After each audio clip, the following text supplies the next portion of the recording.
NBC Tonight. Now at 11, we're not out of the woods just yet. I'm tracking steady rain through the night before a windy and warm Thursday. Wild weather carves a deadly path of destruction in the south, and tonight the storm has its sights set on the Mid-Atlantic. Then a community in mourning after a teen tragedy. Tonight, what investigators believe led to the deadly crash. Plus, learning to save lives. You have a loved one who's overdosed, but this is something you have to do. The training that is turning ordinary people into rescuers. Also, a Holbrook mom found safe and sound. Tonight, hear from the friends who helped track her down. And you know C-3PO, Rosie from the Jetsons, and Wally. But have you met Atlas? It's a glimpse of the future right here in Boston. And it's all now from the night team. 7 News at 11 starts now. Let's go first at 11. New England drenched by wet weather, and there's still more to come tonight. Once the rain finally clears, we'll have new concern tomorrow. Talking about strong winds that are moving in, potentially could do some damage. Let's get right to Jeremy Reiner with a look at exactly what's headed our way. When you go from the 30s to the 60s in just a short distance, there's some volatile weather to be had, and here it is across eastern New York State. It's a warm front moving through southern New England right now, and this warmer air is generating showers and thunderstorms through the Hudson River Valley of New York and now western New England. You notice here numerous thunderstorms back through western New England, and these are heading northeast. And the concern with these thunderstorms is that they can reach up into the sky as they're growing and grab stronger winds and then yank those winds down to the surface. And so there's going to be about a 3 or 4 hour window overnight tonight around Metro Boston from 2 a.m. until 6 a.m. where we may have some strong winds, perhaps leading to some minor wind damage. Winds will gust between 40 as high as 50 miles per hour. So here are the winds already. New Bedford gust to 40 miles per hour. Plymouth a gust to 26 miles per hour. So wind advisory in effect overnight tonight. Now the rain, it's with us overnight tonight, but it's gone in time for the morning commute. We get the rain out of here tomorrow morning. You don't need the rain gear for the morning commute, but it's a windy day tomorrow. A warm wind. Temps tomorrow morning during the commute near 60. We'll talk more about that coming up. Breaking news we're following here in Acton, where a car crashed into a fire truck tonight. Officials say the car blew a stop sign before slamming into the truck. You can see some of the damage there. It happened at the intersection of High and Parker Streets in Acton, leaving the car's side and windshield smashed in. The driver and one firefighter rushed to the hospital. No word yet on their injuries. Now to wild weather creating chaos in the south. Tornadoes touching down from Mississippi up to Virginia. Night Team's Johnny-Ann Thompson joins us with the latest on this wild weather, and people have lost their lives. Well, Kim, several cities of the East Coast are under the threat of tornadoes tonight. Those storms have left 6 people dead, and they're on the move tonight. A possible tornado hitting Virginia caught in this photo. In Waverly, Virginia, about 40 miles from Richmond Wednesday afternoon, damage is all around. One home completely leveled, a tree uprooted, and nothing but dryers left standing here. All you can do is kind of look away, keep it the whole time you can see all that fire in it. A witness catches what looks like a tornado on camera in North Carolina. In Pensacola, Florida, a storm smashed an apartment complex. Tuesday, people inside this Louisiana gym watched as the storms peeled off the roof. When the weather gets so bad, the roof of your gym and the wall just blows off. That same storm system hit Alabama, Mississippi, and Louisiana. Convent, Louisiana, was in the bullseye. We went from the floor to the ceiling to the wall to the floor. This family's daughter was being pulled out of a window of the family's mobile home. She was like flying out the window, literally. I had her by her ankles. Right now, at least 10 states are at risk from the severe weather, and of course, we'll keep you updated as the storm moves north. In the newsroom tonight, Johnny-Ann Thompson, 7 News Night Team. And for weather updates anytime, you know you can download the 7 News phone and tablet apps. You can also check out our interactive radar there when we're not on the air, and that is WHDH.com. Also from the night team, a teen tragedy in Barry. The community in mourning tonight as a 17-year-old girl loses control of her car this morning. The night team's Susan Tran is live in Barry with why investigators think the weather could have played a role in this crash. Susan? Adam, the roads were icy and dangerous, so much so that school was delayed here at the high school for 2 hours. And once kids started making their way to the high school, there were 2 accidents in the same area around the same time, and one of them killed the 17-year-old. Brittany Murch was outgoing and popular, an honor roll student at Quabbin Regional High School, where friends say she was also on the cross-country team. Very smart and nice. She has a lot of friends. Whenever I saw Brittany, she was always smiling, and She always looked pretty happy. She was a really good student. It was on her way to school Wednesday morning after a 2-hour delay due to icy roads that police say she lost control of her car on Route 62 and crashed into this tree. Police say she was killed. Her younger brother, a freshman at the high school, was seriously hurt. There was a 2-hour delay due to weather conditions, and we believe that the roadway was in some spots covered with either black ice or some slush. Brittany was a senior at the high school where family friends describe her as a super kid who was very loved. They say they're all trying to support each other and the Murch family as they mourn this tragic loss. People are just praying for her family and for her brother to be okay. Now, we did contact the hospital. They were not able to provide an update on that younger brother's condition, but we do know that the family has been with him. Meanwhile, police are continuing to investigate this crash. We're live in Barrie tonight. Susan Tran, 7 News 19. A 15-year-old hit by a car in Randolph has passed away. Laura Vieira was from East Boston. This accident happened around 8 o'clock last night at a busy intersection. Crews rushed her to the hospital where she was later pronounced dead. Police say that she was in the crosswalk at the time, but the driver did have a green light. They say the 21-year-old driver from Randolph stayed at the scene and is cooperating with investigators. A Holbrook family breathing a sigh of relief tonight as this missing mother is found after a 2-day search. She never showed up to pick up her son at daycare on Monday, and families said that was way out of character. Night Team's Kimberly Bookman spoke to 2 women who helped find the mother. Kimberly's in Holbrook now. Yeah, Kim, you know, this is really an incredible story, and it shows the power of social media. A woman in Worcester communicating with a woman in Connecticut by Facebook helped find a missing Holbrook mother. After getting word his wife, Judy Sales, was found alive and well in Waterford, Connecticut, Clifford Sales drove right to her.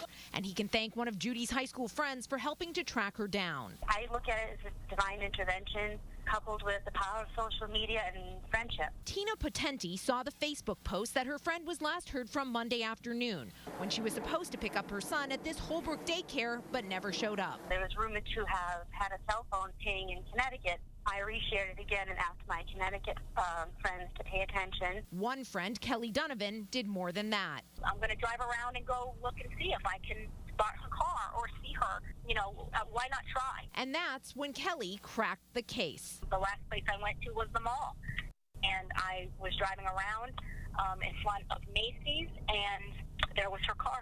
She called Holbrook police, and they contacted authorities in that area. Was on the phone with the state police when she walked over to her car and got into her car. Taken to a hospital, Judy Sales is expected to be okay. It was an amazing feeling. I was just grateful to see that she was alive. And around 9:30 this evening, Clifford Sales came back here to the Holbrook home. His wife was not with him. He said everything's fine. He went into the home, got some bags, and then took off again. Reporting live from Holbrook, Kimberly Bookman, 7 News 19. The Night Team now in Cambridge, where a police officer there is in trouble for a dangerous drive. Investigators say he hit a bicyclist, then drove off. Let's get to the Night Team's Tim Caputo live tonight with the story. Tim? Adam, Cambridge police say they take any accusation of misconduct by one of their officers very seriously. They say in this particular instance, they are disappointed in the actions of that officer. A 28-year-old Cambridge officer now on the other side of the law after being cited for his alleged involvement in a hit and run that sent a woman to the hospital. It's devastating. Ryan is, by all accounts, a decorated police officer for the short time that he's been with us. Ryan Callanan, an Air Force veteran, has been with Cambridge police since 2011. Police say Sunday night, Callanan was off duty when he allegedly struck a woman riding a bicycle near Broadway and Portland Street. Cambridge police say it didn't appear the 32-year-old woman did anything wrong. As far as we know from witnesses and from the victim's statement, she was doing absolutely everything she was supposed to do. She had lighting on the back of a bike, she had reflective clothing on, and she had her arm out indicating a left-hand turn. 3 respond to the area of Broadway and Portland. Scrutiny for pedestrian struck. Callanan didn't stop, but witnesses took down the license plate. It's a black pickup truck with an extended cab on the back. An officer showed up at his home. Cambridge police say an officer only briefly spoke with Callanan, but since investigators have only talked to his attorney. Today, Callanan was cited with leaving the scene of a personal injury accident and operating to endanger. There's no mitigating circumstances as we know right now, that would elevate it to a felony charge. Police here are quick to say the investigation into one of their own will be fair and balanced. This is a straight hit and run accident for us. Even if this wasn't Ryan, we would follow the same course. So Cambridge Police is not investigating alone. The DA's office and state police are assisting. That officer will remain on paid administrative leave pending the outcome of that investigation. The victim, meanwhile, has since been released from the hospital. We're live tonight in Cambridge. Tim Caputo, 7 News 19. A key conviction question bringing the case of a Kennedy cousin before a state Supreme Court.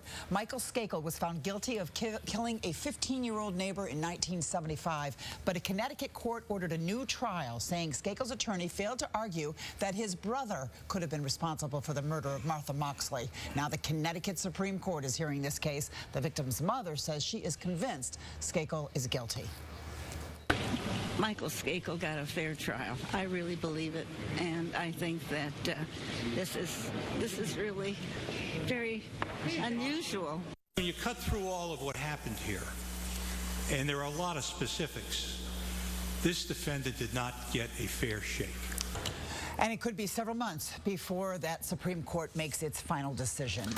Turning now to the race for the White House, former Massachusetts Governor Mitt Romney criticizing Republican frontrunner Donald Trump for not releasing his tax returns. The reason that I think there's a bombshell in there is because every time he's asked about his taxes, he dodges and delays. Tonight, Trump said he will decide whether or not to release the returns in the next few months.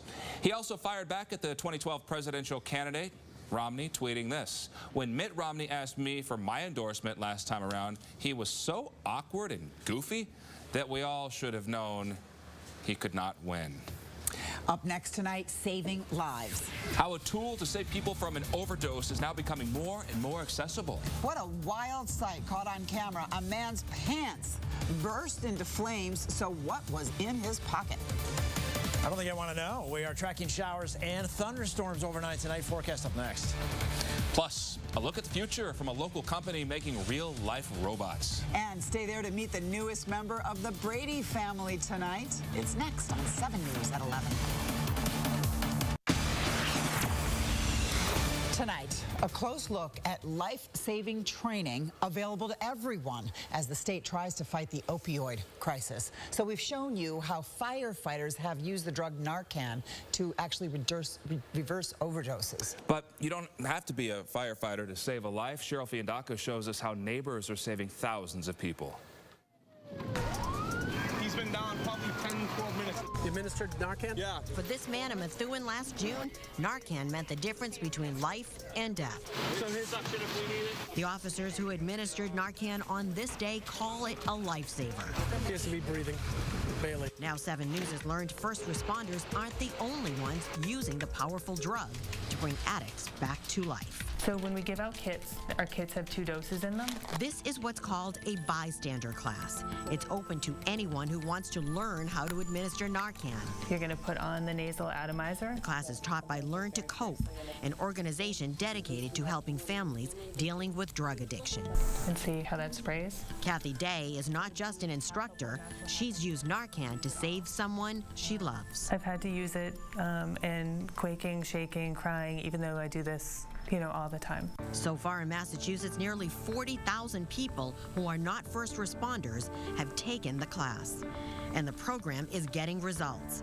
According to the Massachusetts Department of Health, these trained bystanders have saved 6,000 people. You have a loved one who's overdosed. It's awful. Of course it's hard. Yeah, so but this is something you have to do. Frank Gould knows what he's talking about. The Stoneham firefighter considers himself a bystander at home. His son is a recovering heroin addict. He's my son. I love him, and I have this in my house because, God forbid, if I need to use it, I have it. Instructors in the class explain the signs of overdose and how Narcan reverses the potentially deadly effects. And the bystanders get some practice putting the Narcan spray together. And it takes approximately 3 to 5 minutes to work. If you're not getting any response from that person in 3 to 5 minutes, you can go ahead and give another dose. You're not going to hurt them. Narcan is relatively easy to administer, and we found it's also easy to get. Here's your receipt.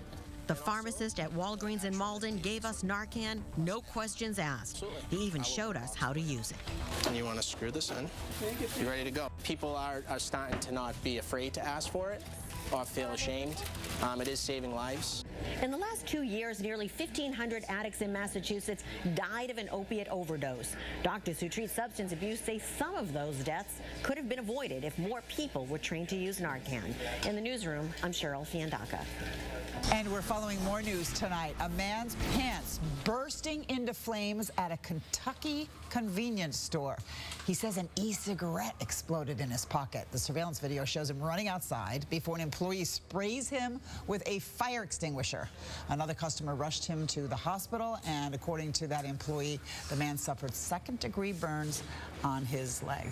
Goodness. I mean, some people have seen that video and think that, you know, it's interesting to look at, but it's really a good thing that he didn't have it closer to his face, which I guess has happened to other people. It totally is. People have had skin grafts and that kind of thing. Gosh, that's pretty So dramatic. it's the battery thing all over again, the lithium batteries. All right, so is tomorrow a bad day, or it's just a rainy, windy? I mean, can you help me out here? Because I thought I wanted to skip over it, but maybe not. Right, I'm here to help you out. So it's raining early in the day up until about 7 or 8 o'clock. After that, I think we're done with the rain.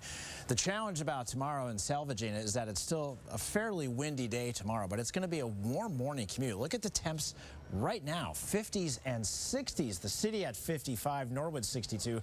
Jaffrey, you missed the memo, but your warmer air is on the way over the next couple of hours. Also, the dew point temperatures in the upper 50s to around 60 degrees. Thought about doing a frizz factor for the morning commute, but we've got some serious weather to talk about, so I'll opt out of that. But here are the wind gusts right now, 25, 35, 45 mile per hour wind gusts. So as the air warms up across New Hampshire and the Merrimack Valley, then your winds will start to ramp up. And that's the concern overnight tonight. We have the wind advisory in effect. Also monitoring showers and thunderstorms. A line of strong thunderstorms now marching through the Hudson River Valley, and even some thunderstorms out ahead of that main line. So as the thunderstorms march across New England overnight tonight, what they will be able to do is grab some stronger wind from the clouds and yank that down to the ground. So that's why we do think there will be winds gusting 40, perhaps as high as 50 miles per hour overnight tonight. Not to say that everyone's going to have that, but the concern is there. And I think that the timing would be sometime between 2 a.m. and 5 a.m. tomorrow morning. And it will be quite rainy for a few hours with that line of showers and downpours moving through. Most towns about a half an inch to an inch of rain in a short amount of time. If you're traveling overnight tonight, it'll be a tough go for a few hours. But you notice here by 5 o'clock tomorrow morning, again, the start of the commute, rain is winding down. Last place would be on the South Shore, but even there it moves offshore by 8 o'clock tomorrow morning. And then we'll see some sunshine. But it's such a massive storm. The analogy that would work here is like if you take your hand on a bicycle wheel and you're spinning that bicycle wheel, and then you remove the hand, you know, the bike wheel still spins. There's still leftover wind energy here that will come across New England during the day tomorrow. So that's why we have a windy day tomorrow, even though the rain is long gone before the morning commute. Winds will gust tomorrow afternoon, midday and through the afternoon, between 40 and occasionally near 50 miles per hour. But it is a warm day. Temps tomorrow morning close to 60 degrees, and then for the afternoon hours, lower 50s, and then your evening commute will be cooler than tomorrow morning. Temps tomorrow evening in the upper 40s. 7-on-7 forecast Friday and Saturday, mostly sunny skies, seasonal, upper 30s to around 40, and Sunday, there you go. We're going to warm it back up. Temps on Sunday, mid-50s. Now, from the night team, it's Alive. The night team doing the robot as a local company introduces us to Atlas.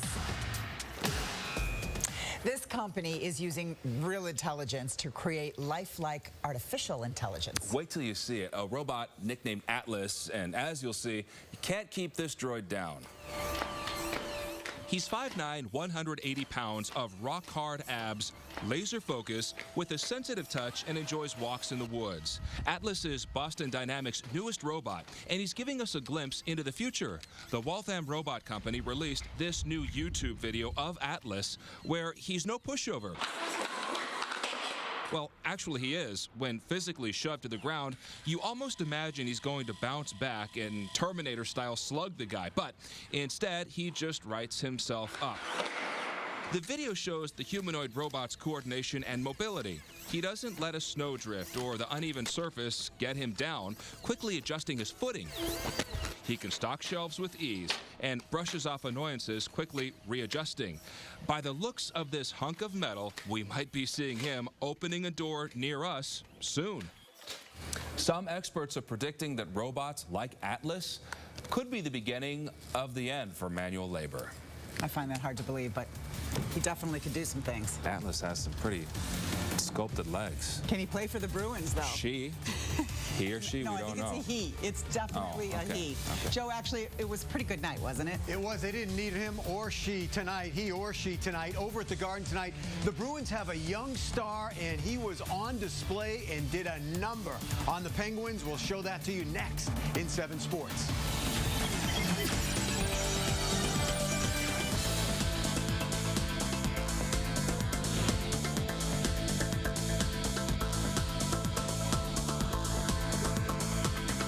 Play of the Day is brought to you by Capital One. 7 Sports is brought to you by your New England Acura dealers. And now, time for 7 Sports with Joe Amorosino. Finally, the Bruins claim control of their home ice, and they do it in a meaningful game against the Pittsburgh Penguins, a team they are jockeying with for position in the playoffs. This was an impressive win tonight. Bruins go to the air for their first score of the night. David Pastrnak hacked by Derek Pouliot there on that David Krejci alley-oop feed. Pastrnak awarded the penalty shot, and he just abuses Marc-Andre Fleury, going 5-hole on the Pens goalie. Bruins take a 1-0 lead after 1. Second period, more magic from the 19-year-old. He takes advantage of that Olli Maatta giveaway behind the net and buries his second goal of the game. It was 2-zip Bees. Pens got one back later in the second, but in the third, Ryan Spooner adds to it with speed, gaining the zone, putting it right on Jimmy Hayes' tape for that tap in. That made it 3-1, and Landon Ferraro will put a cherry on top of this one with a beauty of a breakaway. Tuukka Rask made a season-high 41 saves, and the Bruins roll 5-1 the final. As long as we get 2 points, it doesn't really matter, because you know how the standing is tight, and every point is important for us. We played really well. We kept getting better, and that's what we have to learn how to do here at home, and it's definitely a big game for us. Thought I was in the danger zone there. I was running out of air, and my man Bino, the floor director, got me some water. All right, Isaiah Thomas sitting out today's Celtics practice, resting his sore wrist. He says he is good to go tomorrow night against the Bucks as the Celtics open up a 5-game homestand, or the Celtics do, with the Bucks, and they are looking to make hay on the parquet floor, where they'll play 14 of their final 24 games this season. Very excited. Trying to take advantage of this homestand, get back to our winning ways, and get a little confidence and going into this home stretch. Oh, definitely feels good to be able to, be in our own bed for one, and to play in front of our home crowd. It feels good, and I feel like that's something we need to get back on track. Red Sox holding their first full squad workout down in Fort Myers. Owner John Henry saying that Pablo Sandoval checked in at 17% body fat. That's down from 23% last year, if you can believe it. Henry also saying that the Sox will rely less on analytics going forward. Play of the Day brought to you by Capital One. Wizards and Bulls' Aaron Brooks channeling his inner quarterback. Check out the touch on this outlet pass to Pau Gasol, running the break, hitting Gasol in stride for the easy lay-in. Brooks' dish gets our play of the day. And the Boston Herald reporting that the Patriots and LeGarrette Blount have shown, quote, mutual interest in getting a deal done to keep the free agent running back here in New England. That's sports. All right, nice job there, Joe. Thank you. All right, let's meet the newest addition to the Tom Brady family, Fluffy. Tom Brady's wife, Giselle, posting the picture on Instagram today. She says they got the cute puppy from a rescue shelter in Los Angeles, and Fluffy is their third dog. Just as beautiful as the rest of the family. If it's right. I mean, comparatively. You know what I mean? We get it. Good-looking dog. All right, here's Jimmy with what's coming up next on The Tonight Show. Hey guys, Taraji P. Henson is my guest tonight. Plus, we have Mike Birbiglia, music from FKA Twigs. It's a great show. Do not change your channel. It's good.